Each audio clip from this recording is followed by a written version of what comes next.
O stanju v prometu, komentar dneva Matej Kračun. Zadnjič sem predaval na okoljskem simpoziju z naslovom Promet kot gibalo razvoja ali grožnja okolju. Izhodišče za svoje predavanje bi lahko strnil po domače stavek: promet je v kurcu. Sicer pa to vsi vemo in dnevno videvamo na cesti, saj je problem globalen pa tudi lokalen.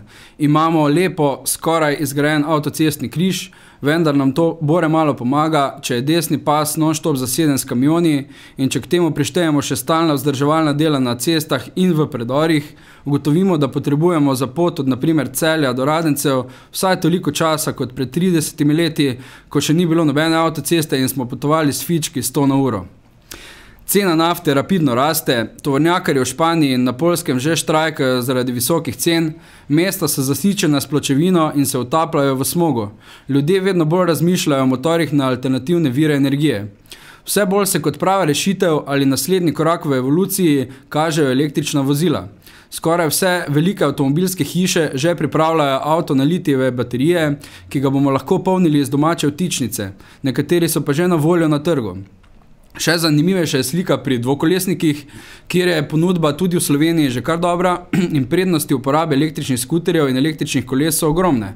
Vožnja je skoraj zastonj, vozila ne povzročajo hrupa in so enostavna za vzdrževanje. Sam se že zadnjih nekaj mesecev vozim z električnim skuterjem po Celju in lahko rečem samo, da je zadeva zelo uporabna in zabavna.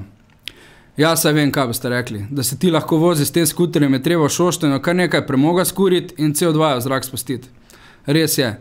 Za prevožen 1 kilometer z električnim skuterjem je treba iz šoštanskega dimnika spustiti cirka 10 gramov CO2, kar je pa vseeno kar ugoden podatek, če ga primerjamo s svinjanjem bencinskih in dizelskih vozil.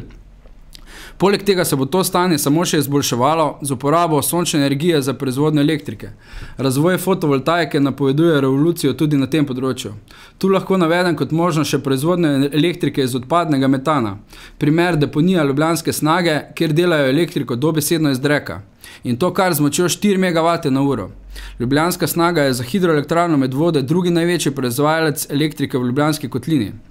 Torej, dokler ne izumimo teleporta, v kar sem prepričan, da ga nekoč tudi bomo iskali rešitve problemov transporta v alternativnih virih pogona, kot je na primer električna energija, vodik, stisnjen zrak in podobno. Prepričan sem, da bomo čez 20 let gledali na bencinske avtomobile podobno kot danes gledamo na črno-belo televizijo, pisalni stroj ali telegraf. Sicer dela, vendar ga nihče ne uporablja. Beam me up, Scotty.